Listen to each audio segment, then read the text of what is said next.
ಆತ್ಮೀಯ ವಿದ್ಯಾರ್ಥಿಗಳೇ, challenge coaching classes ಸಿಂಧನೂರಿನ ಈ ಒಂದು ಯೂಟ್ಯೂಬ್ ಚಾನಲ್ಗೆ ತಮ್ಮೆಲ್ಲರಿಗೂ ಪ್ರೀತಿಯ ಮತ್ತು ಆತ್ಮೀಯ ಸ್ವಾಗತ. ಮಕ್ಕಳೇ, ಚಾಲೆಂಜ್ ಕೋಚಿಂಗ್ ಕ್ಲಾಸ್ ಸಿಂಧನೂರಿನ ಅಧಿಕೃತ ಉಪಶಾಖೆ ಆಗಿರತಕ್ಕಂಥ challenge coaching classes Guddur, Maski taluk Guddur ಈ ನಮ್ಮ ಸಂಸ್ಥೆ ಕಾರ್ಯನಿರ್ವಹಿಸ್ತಾ ಇದೆ. ಈ ಒಂದು ತರಗತಿಯಲ್ಲಿ ಮಕ್ಕಳೇ, ನಿಮ್ಗೆ ಈಗಾಗಲೇ ತಿಳಿದಿರುವ ಹಾಗೆ ನಮ್ಮ ಚಾಲೆಂಜ್ ಕೋಚಿಂಗ್ ಕ್ಲಾಸಸ್ ಗುಡ್ದೂರಿನಲ್ಲಿ ರಾಜ್ಯ ಮಟ್ಟದ ಚಾಲೆಂಜ್ ಅವಾರ್ಡ್ 2025 ಒಂದು ಸ್ಪರ್ಧಾತ್ಮಕ ಪರೀಕ್ಷೆಯನ್ನು ನಾವು ಏರ್ಪಡಿಸಿದ್ದೀವಿ. ನಿಮ್ಗೆ ಈಗಾಗಲೇ ಇದರ ಬಗ್ಗೆ ಮಾಹಿತಿ ಸಂಪೂರ್ಣವಾಗಿ ತಿಳಿದೆ ಅಂತ ನಾನು ಭಾವಿಸ್ತಾ ಇದ್ದೀನಿ. ಈ ಒಂದು ಚಾಲೆಂಜ್ ಅವಾರ್ಡ್ ಮಾರ್ಚ್ 30, 2025 ರವಿವಾರ ಬೆಳಗ್ಗೆ 10 ಗಂಟೆಗೆ ನಡೆಸಲಾಗ್ತಾ ಇದೆ. ಈ ಒಂದು ಸ್ಪರ್ಧಾತ್ಮಕ ಪರೀಕ್ಷೆಯಲ್ಲಿ ವಿಜೇತವಾದ ವಿದ್ಯಾರ್ಥಿಗಳಿಗೆ ಅಥವಾ ಅತಿ ಹೆಚ್ಚು ಅಂಕ ಪಡೆದ ವಿದ್ಯಾರ್ಥಿಗಳಿಗೆ 5,001, 2,501, 2,001, 1,501 ಮತ್ತು 1,001 ರೂಪಾಯಿ ಬಹುಮಾನವನ್ನು ಕೂಡ ವಿತರಣೆ ಮಾಡ್ತಾ ಇದ್ದೀವಿ. ನಗದು ಬಹುಮಾನ ಇರುತ್ತೆ. ಜೊತೆಗೆ ನಮ್ಮ ಸಂಸ್ಥೆಯಲ್ಲಿ ಅವರಿಗೆ ಉಚಿತ ಶಿಕ್ಷಣವನ್ನು ಸಹ ನೀಡ್ತಾ ಇದ್ದೀವಿ. ಸೊ ಹಾಗಾದರೆ ಮಕ್ಕಳೇ, ನೀವು ಕೂಡ ಈ ಒಂದು ಅವಕಾಶವನ್ನು ಉಪಯೋಗ ಮಾಡ್ಕೋಬೇಕಾದ್ರೆ ನೀವು ಮಾಡಬೇಕಾಗಿದೆ ಇಷ್ಟೇ. ಇಲ್ಲಿ ಕಾಣತಕ್ಕಂಥ ನಂಬರ್ 8217650718ಗೆ ಏನು ಮಾಡಬೇಕು, ನಿಮ್ಮ ಹೆಸರು, ತಂದೆ ಹೆಸರು, ಊರು, ತರಗತಿ, ಪ್ರಸ್ತುತ ಮೊಬೈಲ್ ಅಥವಾ ವಾಟ್ಸಪ್ ಸಂಖ್ಯೆನ ನಮಗೆ ಸೆಂಡ್ ಮಾಡಿದ್ರೆ ನಾವು ನಿಮ್ಮ ಹೆಸರನ್ನ ರಿಜಿಸ್ಟರ್ ಮಾಡ್ಕೊತೀವಿ. ಮಾಡ್ತಾರಲ್ಲ ಮಕ್ಕಳೇ? ಎಸ್, ಖಂಡಿತವಾಗ್ಲೂ ಮಾಡ್ತಿರೋ ಅಂತ ನಾನು ಭಾವಿಸ್ತಾ ಇದ್ದೀನಿ. ಹಾಗಾದರೆ ಈ ಚಾಲೆಂಜ್ ಅವಾರ್ಡ್ಗೆ ಸಂಬಂಧಪಟ್ಟಂತೆ ನಾವು ಯಾವ ರೀತಿಯಾಗಿ ಪ್ರಶ್ನೆಗಳನ್ನು ಕೇಳ್ಬೋದು? ಗಣಿತ ವಿಷಯಕ್ಕಾಗಿರ್ಬೋದು ಮತ್ತು ಸಾಮಾನ್ಯ ಜ್ಞಾನ ಆಗಿರ್ಬೋದು, ಕನ್ನಡ ಆಗಿರ್ಬೋದು, ಇಂಗ್ಲೀಷ್ ಆಗಿರ್ಬೋದು, ಇವೆಲ್ಲವೂ ಬಹು ಆಯ್ಕೆಯ ಪ್ರಶ್ನೆಗಳನ್ನು ಒಳಗೊಂಡಿರ್ತಕ್ಕಂಥ ಒಂದು ಪ್ರಶ್ನೆ ಪತ್ರಿಕೆ ಆಗಿರುತ್ತೆ. ಹಾಗಾದರೆ ಒಂದು ಮಾಡೆಲ್ ಪ್ರಶ್ನೆಗಳು ಯಾವ ರೀತಿಯಾಗಿರ್ತವೆ, ಮಾದರಿ ಪ್ರಶ್ನೆಗಳು ಯಾವ ರೀತಿಯಾಗಿ ಕೇಳ್ಬೋದು ಅನ್ನೋದ್ರ ಬಗ್ಗೆ ಇವತ್ತಿನ ಈ ಒಂದು ಕ್ಲಾಸಲ್ಲಿ ಒಂದೊಂದಾಗಿ ಚರ್ಚೆ ಮಾಡ್ತಾ ಹೋಗೋಣ. ಜೊತೆಗೆ ಚಾಲೆಂಜ್ ಅವಾರ್ಡ್ ಬಗ್ಗೆ ನಾವು ಕೂಡ ಮಾಹಿತಿಯನ್ನು ನೀಡ್ತಾ ಹೋಗ್ತೀನಿ. ಎಸ್, ಹಾಗಾದರೆ ಬನ್ನಿ. ಮೊದಲನೇ ಪ್ರಶ್ನೆ ಹೇಗಿದೆಯಪ್ಪ ಅಂದರೆ, ಎಸ್, ಪ್ರಶ್ನೆ 1 ನೋಡಿ. 5 ಅಂಕಿಯ ಅತಿ ದೊಡ್ಡ ಮತ್ತು ಅತಿ ಚಿಕ್ಕ ಸಂಖ್ಯೆಗಳ ಮೊತ್ತ ಎಷ್ಟು? 5 ಅಂಕಿಯ ಅತಿ ದೊಡ್ಡ ಸಂಖ್ಯೆ ಮತ್ತು 5 ಅಂಕಿಯ ಅತಿ ಚಿಕ್ಕ ಸಂಖ್ಯೆ. ಮಕ್ಕಳೇ ಬರ್ಕೋರಿ, ಎಷ್ಟು ಅಂಕಿಯ ದೊಡ್ಡ ಸಂಖ್ಯೆ ಕೇಳ್ತಾರ ಅಷ್ಟು 9ಗಳನ್ನು ಬರೆದು ಬಿಡಬೇಕು. ಮತ್ತು ಎಷ್ಟು ಅಂಕಿಯ ಚಿಕ್ಕ ಸಂಖ್ಯೆ ಕೇಳಾರ ಅಷ್ಟು ಅಂಕಿಲೆ 1 ಮೈನಸ್ ಮಾಡಬೇಕು. ಬಂದ ವ್ಯತ್ಯಾಸದಷ್ಟು ಸೊನ್ನೆಗಳನ್ನು ಬರೆದು ಎಡಗಡೆಗೆ 1 ಬರೆದು ಬಿಡಬೇಕು. ಇದು ಅಷ್ಟಂಕಿಯ ಚಿಕ್ಕ ಸಂಖ್ಯೆ ಆಗಿಬಿಡುತ್ತೆ. ಹಾಗಾದರೆ ಬನ್ನಿ, 5 ಅಂಕಿಯ ದೊಡ್ಡ ಸಂಖ್ಯೆ. ಓಕೆ, 5 ಅಂಕಿಯ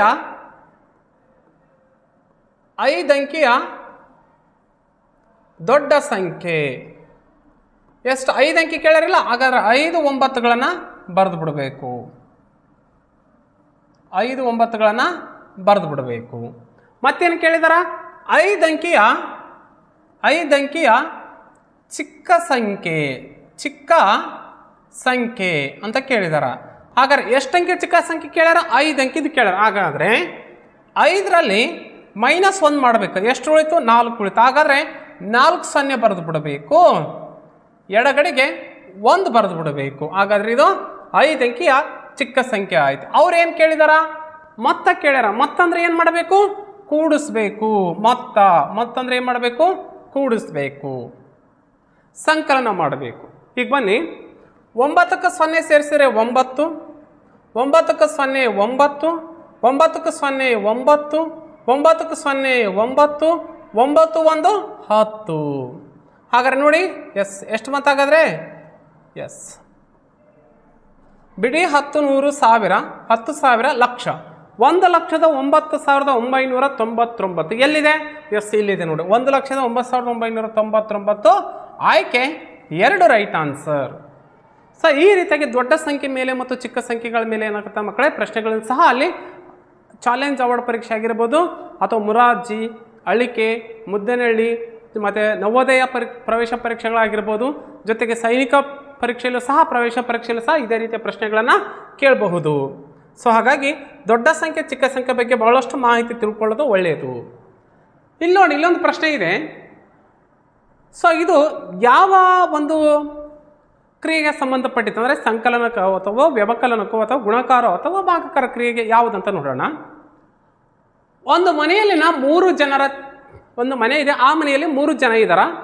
ಆ 3 ಜನರ ತಿಂಗಳ ಆದಾಯ ಕ್ರಮವಾಗಿ 18,395 ರೂಪಾಯಿ, 16,809 ರೂಪಾಯಿ ಅಥವಾ 9,963 ರೂಪಾಯಿ ಆಗಿದೆ. 3ರ ಆದಾಯ ಕ್ರಮವಾಗಿ 3ರ ಆದಾಯ ಎಷ್ಟಾಗಿದೆ ನೋಡ್ರಿ. ಒಬ್ಬೊಂದು ಆದಾಯ ಎಷ್ಟಿದೆ?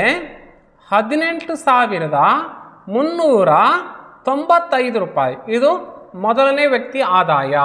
ಇದು ಮೊದಲನೇ ವ್ಯಕ್ತಿ ಆದಾಯ. ಮೊದಲನೇ ವ್ಯಕ್ತಿ ಆದಾಯ. ಇನ್ನು ಎರಡನೇ ವ್ಯಕ್ತಿ ಆದಾಯ ಎಷ್ಟಿದೆ? 16,809 ರೂಪಾಯಿ. ಇದು ಎರಡನೇ ವ್ಯಕ್ತಿಯ ಆದಾಯ. ಇನ್ನು ಮೂರನೇ ವ್ಯಕ್ತಿ ಆದಾಯ ಎಷ್ಟಿದೆ? 9,963 ರೂಪಾಯಿ. ಹಾಗಾದರೆ ಒಟ್ಟು ಆದಾಯ ಕೇಳ್ರೆ ಇವ್ರ 3ರ ಒಟ್ಟು ಆದಾಯ ಅಂದರೆ ಏನು ಮಾಡಬೇಕು? ಕೂಡಿಸ್ಬೇಕು. ಕೂಡಿಸಿ ನೋಡೋಣ. 3ರ ಒಟ್ಟು ಆದಾಯ. ಓಕೆ, ಮೊದಲನೇ ವ್ಯಕ್ತಿ ಆದಾಯ, ಎರಡನೇ ವ್ಯಕ್ತಿ ಆದಾಯ ಮತ್ತು ಮೂರನೇ ವ್ಯಕ್ತಿ ಆದಾಯವನ್ನು ಏನು ಮಾಡಬೇಕು? ಕೂಡಿಸ್ಬೇಕು, ಸಂಕಲನ ಮಾಡಬೇಕು. ಹಾಗಾದರೆ ಬನ್ನಿ. 9 3 12 12. ಓಕೆ, ಒಂದು ನಿಮಿಷ. 9 5 14 14 3 14 17 18 19 19ಕ್ಕೆ 9 ಕ್ಯಾರಿ 1. ಈಗ ನೋಡಿ, 9 6 15 15 1 16ಕ್ಕೆ 6 ಕ್ಯಾರಿ 1. ಹೀಗೆ ಬನ್ನಿ. 9 1 8 9 1 10 10 8 18 18 3 22ಕ್ಕೆ 2 ಕ್ಯಾರಿ ಬಂತು 2. ಹಾಗಾದ್ರೆ ಈಗ ಬನ್ನಿ. 9 2 9 2 11 11 6 17 17 1 8 8. ನೋಡೋಣ, ಒಂದು ನಿಮಿಷ ಇನ್ನೊಂದು ಸಾರಿ ನೋಡ್ರಿ. ಓಕೆ, 7 8 6 7 8. ಓಕೆ, 8 8 16. ಈ 6 2ಕ್ಕೆ ಕೂಡಿಸಿದ್ರೆ 8 ಆಯಿತು, 16 ಆಯಿತು. 16 1 9 16 9 20 24 1 25 25ಕ್ಕೆ 5 ಕ್ಯಾರಿ ಬಂತು 2. 1 1 2 2 2 4. ಇದೆ ನೋಡ್ರಿ. ಈಗ 45,269 ಆಗುತ್ತೆ. ಓಕೆ, ಬಟ್ ಇಲ್ಲೆಲ್ಲೋ ಮಿಸ್ಟೇಕ್ ಇದೆ. ಇನ್ನೊಂದು ಸರಿ ಚೆಕ್ ಮಾಡ್ಕೊಂಬಿಡೋಣ. ಓಕೆನಾ? ರೈಟ್, ಇಲ್ಲಿ ಬರ್ಕೊಂಡ್ಬಿಡ್ತೀನಿ. ಓಕೆ, 18,395 ರೂಪಾಯಿ ಮೊದಲನೇ ವ್ಯಕ್ತಿದು. ಎರಡನೇ ವ್ಯಕ್ತಿದು 16,809 ರೂಪಾಯಿ ಮತ್ತು ಮೂರನೇ ವ್ಯಕ್ತಿದು 9,963 ರೂಪಾಯಿ. ಹೀಗೆ ಮಾಡ್ರಿ, ಕೂಡಿಸ್ರಿ. ಇಲ್ಲಿ ಏನಿಲ್ಲ ಅಂದ್ರೆ 0 ಹಾಕ್ರಿ. ಓಕೆ, ಹೀಗೆ ಬರ್ರಿ. 9 3 12 12 5 12 12 13 14 15 16 17 17ಕ್ಕೆ 7 ಕ್ಯಾರಿ ಬಂತು 1. ಓಕೆನಾ? ರೈಟ್, ಈಗ ಬನ್ನಿ. 9 0 9 9 6 15 15 1 16 16ಕ್ಕೆ 6 ಕ್ಯಾರಿ ಬಂತು 1. ಕ್ಲಿಯರಾ? ರೈಟ್. 8 8 1 9 9 9 18 18 19 20 21ಕ್ಕೆ 1 ಕ್ಯಾರಿ ಬಂತು 2. ಕ್ಲಿಯರಾ? ಈಗ ನೋಡ್ರಿ. ಈಗ ಬನ್ನಿ. 9 ನೋಡ್ರಿ, 6 6 8 9 ಮತ್ತು 2. ಓಕೆ, ನೋಡೋಣ ಈಗ. ಓಕೆ, 8 2 10 10 9 19 19 6 19 6 25 25ಕ್ಕೆ 5 ಕ್ಯಾರಿ ಬಂತು 2. ಓಕೆ, ಈಗ ನೋಡ್ರಿ. 1 1 2 2 2 4. ಓಕೆ, ಹಾಗಾದ್ರೆ ಈಗ ನೋಡ್ರಿ 45,167 ಏನದು ಅವರ ಒಟ್ಟು ಆದಾಯ. ಆಯ್ಕೆ 1 ರೈಟ್ ಆನ್ಸರ್. ಓಕೆ, ಕೂಡಿಸುವಾಗ ಕರೆಕ್ಟಾಗಿ ಮಾಡಬೇಕು. ಒಂದು ಸ್ವಲ್ಪ ಏನಾದರೂ ಹೆಚ್ಚು ಕಡಿಮೆ ಆಯ್ತಪ್ಪ ಅಂದರೆ ಇಡೀ ಉತ್ತರ ತಪ್ಪಾಗುವ ಸಾಧ್ಯತೆಗಳು ಹೆಚ್ಚಿರ್ತಾವ. ಓಕೆ, ಸೊ ಆಯ್ಕೆ 1 ರೈಟ್ ಆನ್ಸರ್. ಓಕೆ, ಮುಂದಿನ ಪ್ರಶ್ನೆ ಸಂಖ್ಯೆ 3 ಏನಿದೆ ನೋಡ್ರಿ. 5ರ ಅಪವರ್ತ್ಯಗಳು ಯಾವುವು? 5ರ ಅಪವರ್ತ್ಯಗಳಂದ್ರೇನು? 5ರ ಗುಣಕಗಳು. 5ರ ಗುಣಕಗಳು ಅಥವಾ 5ರ ಮಗ್ಗಿ ಬರ್ತಾವಿಲ್ಲ. 5ರ ಅಪವರ್ತ್ಯಗಳು ನೋಡ್ರಿ. 5 1 5. 5ರ ಅಪವರ್ತ್ಯಗಳು 5 1 5 5 2 10 5 3 15 5 4 20 5 5 25 5 30 ಎಲ್ಲಿದೆ? ಎಸ್, ಇಲ್ಲಿದೆ ನೋಡ್ರಿ. ಇವೆಲ್ಲ 5ರ ಅಪವರ್ತ್ಯಗಳು. ಆಯ್ಕೆ 1 ರೈಟ್ ಆನ್ಸರ್. ಹೌದಿಲ್ಲ? ಇವು 7ರ ಅಪವರ್ತ್ಯಗಳು, ಇವು 8ರ ಅಪವರ್ತ್ಯಗಳು, ಇವು 9ರ ಅಪವರ್ತ್ಯಗಳು, ಇದು ಎಸ್ 5ರ ಅಪವರ್ತ್ಯಗಳು. 5ರ ಅಪವರ್ತ್ಯಗಳು ಆಯ್ಕೆ 1 ರೈಟ್ ಆನ್ಸರ್. Okay, clear? ಅಪವರ್ತ್ಯಗಳಂದ್ರೇನು? ಗುಣಕಗಳು. ಗುಣಕಗಳಂದ್ರೇನು? ಮಗ್ಗಿಗಳು. ಓಕೆ, ಮುಂದಿನ ಪ್ರಶ್ನೆ ನೋಡೋಣ. ಎಸ್, ಪ್ರಶ್ನೆ ಸಂಖ್ಯೆ 4. ಒಂದು ಚೌಕದ ಜಮೀನಿನ ಉದ್ದ 30 ಮೀಟರ್ ಆದರೆ ವಿಸ್ತೀರ್ಣ ಎಷ್ಟು ಅಂತ ಕೇಳಿದಾರೆ. ಒಂದು ಚೌಕದ ಜಮೀನಿದೆ, ಹೌದಿಲ್ಲ? ಒಂದು ಚೌಕದ ಜಮೀನು 30 ಮೀಟರ್ ಆದರೆ ವಿಸ್ತೀರ್ಣ ಎಷ್ಟು? ಎಸ್, ವಿಸ್ತೀರ್ಣ ಕೇಳಿದ್ರೆ ಏನು? ಚೌಕದ ವಿಸ್ತೀರ್ಣ. ಚೌಕದ ವಿಸ್ತೀರ್ಣ ಸೂತ್ರ ಗೊತ್ತಿದೆಯಲ್ಲ ನಿಮಗೆ? ಎಸ್, ಚೌಕದ ವಿಸ್ತೀರ್ಣ ಈಸ್ ಈಕ್ವಲ್ ಟು ಬಾಹು ಇಂಟು ಬಾಹು. ಎಸ್, ಹಾಗಾದ್ರೆ ಬನ್ನಿ, ಒಂದು ಉದ್ದ ಎಷ್ಟಿದೆ? 30 ಮೀಟ್ರ್ ಇದೆ ಅಂದಮೇಲೆ ಸೊ ಬಾಹು 30 ಮೀಟ್ರ್ ಎಷ್ಟಾಯ್ತು ನೋಡ್ರಿ? ಗುಣಿಸ್ರಿ. 2 0ಗೆ 2 0, 3 3 9 ಚದರ ಮೀಟರ್ ಅಂದರೆ 900 ಚದರ ಮೀಟರ್. ಎಲ್ಲಿದೆ? ಆಯ್ಕೆ 2 ರೈಟ್ ಆನ್ಸರ್. ವರ್ಗ ಅಂದ್ರೆ ಏನು? ಚೌಕ. ಉದ್ದ ಎಷ್ಟೈತೆ ಅಂದ್ರೆ ಅಗಲ ಅಷ್ಟೇ ಇರುತ್ತೆ. ಅಗಲ ಎಷ್ಟಿದೆ ಅಂದ್ರೆ ಉದ್ದನೂ ಕೂಡ ಅಷ್ಟೇ ಇರುತ್ತೆ. ಎಸ್, ಚೌಕ ಅಂದ್ರೆ ಈ ಥರ ಚೌಕ. 4 ಬಾಹುಗಳ ಸಮ ಇರಬೇಕು. ಇದು 30 ಮೀಟರ್ ಐತೆ ಅಂದಮೇಲೆ ಇದು ಕೂಡ 30 ಇರುತ್ತಾ, ಇದು ಕೂಡ 30 ಇರುತ್ತಾ, ಇದು ಕೂಡ 30 ಇರುತ್ತೆ, ಹೌದಿಲ್ಲ? ಸೊ ಹಾಗಾದರೆ ಬಾಹು ಇಂಟು ಬಾಹು, ಒಂದು ಬಾಹುವಿನ ಅಳತೆ ಸಿಕ್ಬಿಟ್ರೆ ಸಾಕು, ಉಳಿದ ಬಾಹುಗಳ ಅಳತೆ ಸಿಕ್ಬಿಡುತ್ತೆ. ಹಾಗಾದ್ರೆ ಚೌಕದ ಆಯತದ ವಿಸ್ತೀರ್ಣ ಚೌಕದ ವಿಸ್ತೀರ್ಣ ಸೂತ್ರ ಏನಪ್ಪ ಅಂದರೆ ಬಾಹು ಇಂಟು ಬಾಹು. ಸರಿಯಾದ ಉತ್ತರ ಆಯ್ಕೆ 1 ರೈಟ್ ಆನ್ಸರ್. ಓಕೆ, ಮುಂದಿನ ಪ್ರಶ್ನೆ 5. 7000 ಮೀಟರ್ ಉದ್ದವು ಎಷ್ಟು ಕಿಲೋಮೀಟ್ರಿಗೆ ಸಮ? 7000 ಮೀಟರ್ ಇದೆ ಉದ್ದ, ಎಷ್ಟು ಕಿಲೋಮೀಟ್ರಿಗೆ ಸಮ ಅಂತ ಕೇಳಿದರು. ಎಸ್, ಗೊತ್ತಿದೆ ನಮಗೆ. 1000 metre equal to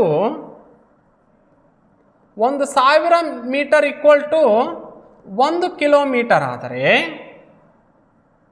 7000 metre equal to ಎಷ್ಟಾಗತ್ತಾ? 7 ಕಿಲೋಮೀಟರ್, ಹೌದಿಲ್ಲ? Yes, 7 kilometre. ಆಯ್ಕೆ ಎಲ್ಲಿದೆ? ಆಯ್ಕೆ 1 right answer. Okay, 7000 metre equal to 7 kilometre ಅಂದರೆ 1000 ಮೀಟರ್ ಅಂದರೆ 1 ಕಿಲೋಮೀಟರ್, 7000 ಮೀಟರ್ ಅಂದರೆ 7 ಕಿಲೋಮೀಟರ್. ಆಯ್ಕೆ 1 ರೈಟ್ ಆನ್ಸರ್.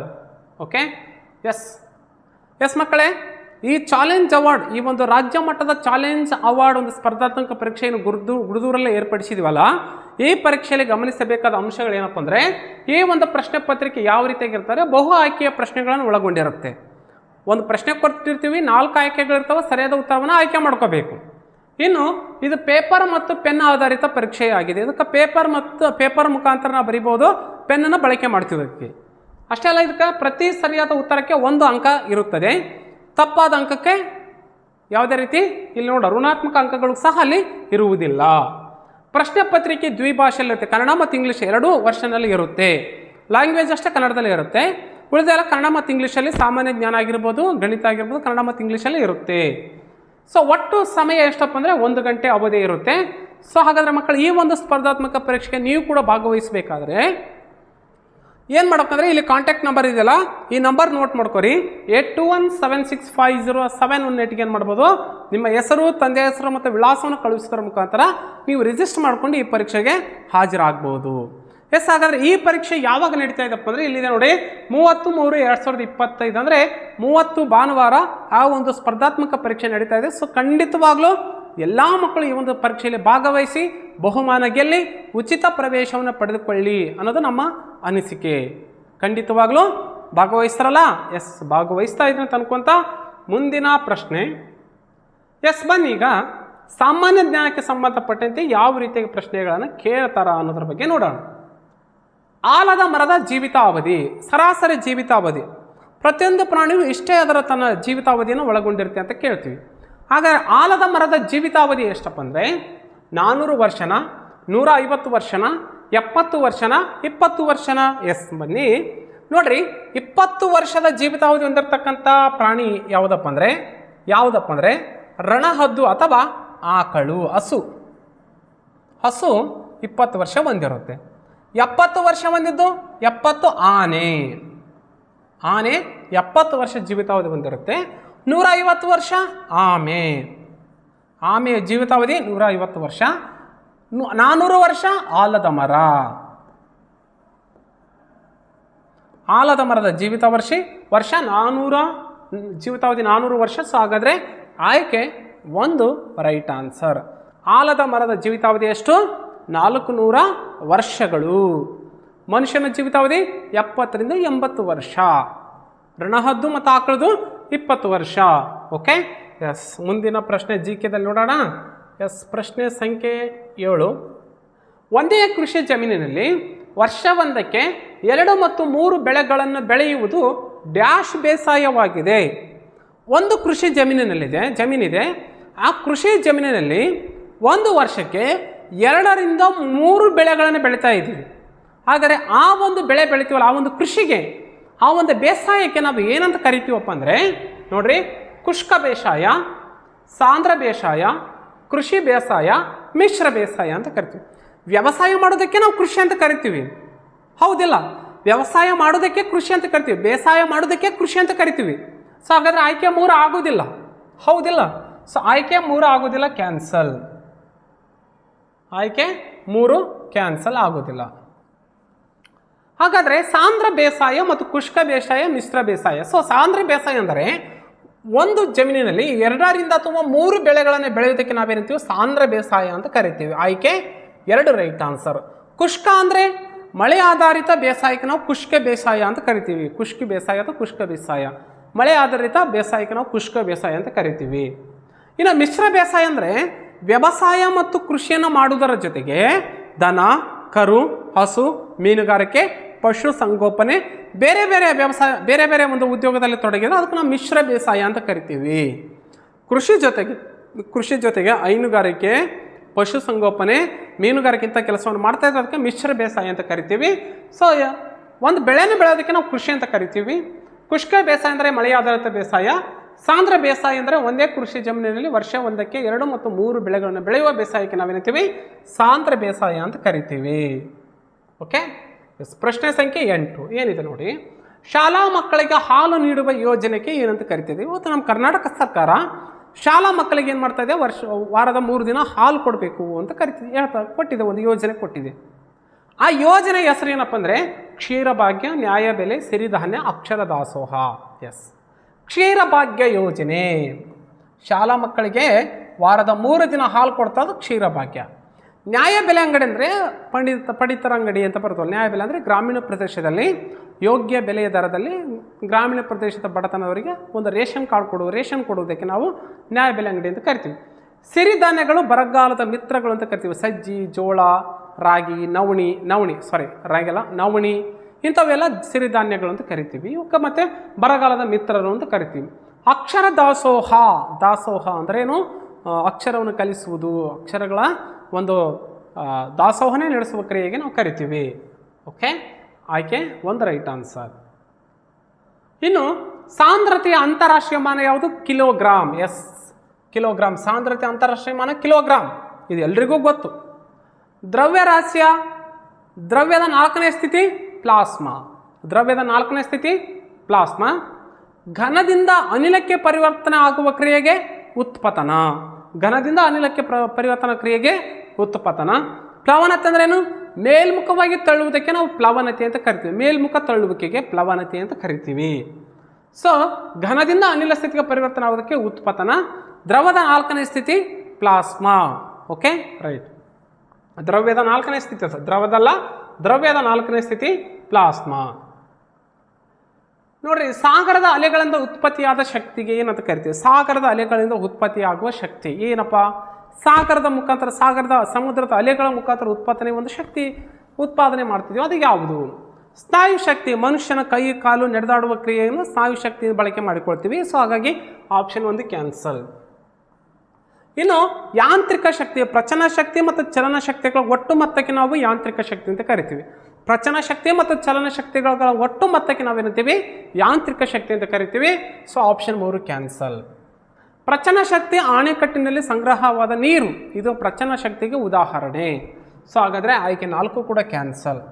ಇನ್ನು ಬರೋದು ಯಾವುದು? ಭರತ ಶಕ್ತಿ. ಭರತ ಶಕ್ತಿ ಅಂದರೆ ಸಮುದ್ರದ ಅಲೆಗಳ ಮೂಲಕ ಒಂದು ಶಕ್ತಿಯನ್ನು ಉತ್ಪಾದನೆ ಮಾಡ್ತೀವಲ್ಲ ಅದಕ್ಕೆ ಭರತ ಶಕ್ತಿ ಅಂತ ಕರಿತೀವಿ. ಸೊ ಹಾಗಾಗಿ ಆಯ್ಕೆ 2 right answer. Okay, right. Yes ಮಕ್ಕಳೇ, ಈಗಾಗಲೇ ನಿಮಗೆ ತಿಳಿದಿರೋ ಬಗ್ಗೆ ಈ ನಮ್ಮ ಚಾಲೆಂಜ್ ಕೋಚಿಂಗ್ ಕ್ಲಾಸಸ್ ಗುಡಿದೂರಿನಲ್ಲಿ ರಾಜ್ಯ ಮಟ್ಟದ ಚಾಲೆಂಜ್ ಅವಾರ್ಡ್ ಸ್ಪರ್ಧಾತ್ಮಕ ಪರೀಕ್ಷೆಯನ್ನು ಏರ್ಪಡಿಸಿದ್ದೀವಿ. ಸೊ ಉಚಿತವಾದ ಒಂದು ಕಡ್ಡಾಯ ನೋಂದಣಿ ಇದೆ. ಸೊ ಕಡ್ಡಾಯವಾಗಿ ನೋಂದಣಿ ಮಾಡ್ಕೊರಿ, ಈ ಪರೀಕ್ಷೆಯಲ್ಲಿ ಭಾಗವಹಿಸಿ, ಹೆಚ್ಚು ಅಂಕಗಳನ್ನು ಪಡೀರಿ, ಉಚಿತ ಪ್ರವೇಶನ ಪಡೆದುಕೊಳ್ಳಿ.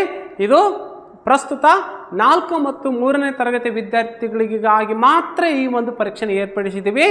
ಸೊ ಈ ಒಂದು ಸುವರ್ಣ ಅವಕಾಶವನ್ನು ಖಂಡಿತವಾಗ್ಲೂ ನೀವು ಬಳಕೆ ಮಾಡ್ಕೊತೀರಿ ಅಂತ ನಾನು ಅನ್ಕೊಂತ ಮತ್ತೊಮ್ಮೆ ಹೇಳ್ತಾ ಇದ್ದೀನಿ. ಇನ್ನು ಯಾವ್ಯಾವ ಮಕ್ಕಳು ಈ ನಮ್ಮ ಚಾಲೆಂಜ್ ಅವಾರ್ಡ್ ಪರೀಕ್ಷೆನ ನೋಂದಣಿ ಮಾಡ್ಕೊಂಡಿಲ್ಲ ಅವರೆಲ್ಲರೂ ಇಲ್ಲಿ ಕಾಣ್ತಕ್ಕಂಥ ನಂಬರ್ 8176507108 ನಂಬರಿಗೆ ನಿಮ್ಮ ಅಡ್ರೆಸ್ ಮತ್ತು ವಿಳಾಸವನ್ನು ಪ್ರಸ್ತುತ ಮೊಬೈಲ್ ಸಂಖ್ಯೆಯನ್ನು ಈ ನಂಬರಿಗೆ ಕಳಿಸಿದರೆ ನಾವು ನೋಂದಣಿ ಮಾಡ್ಕೊತೀವಿ. ಚಾಲೆಂಜ್ ಅವಾರ್ಡ್ ಪರೀಕ್ಷೆಗೆ ಸಹ ನೀವು ಭಾಗವಹಿಸಬಹುದು ಅಂತ ಹೇಳ್ತಾ, ಎಸ್ ಮಕ್ಕಳೇ, ಇದಾಗಿತ್ತು ಇವತ್ತಿನ ಈ ತರಗತಿ. ಮುಂದಿನ ತರಗತಿಯಲ್ಲಿ ಮತ್ತು ಬೇರೆ ಪ್ರಶ್ನೆಗಳ ಜೊತೆ ನಾನು ನಿಮ್ಮ ಮುಂದುಗಡೆ ಬರ್ತೀನಿ. ಅಲ್ಲಿವರೆಗೂ ಬಾಯ್, ಗುಡ್ ನೈಟ್, ವಂದನೆಗಳು.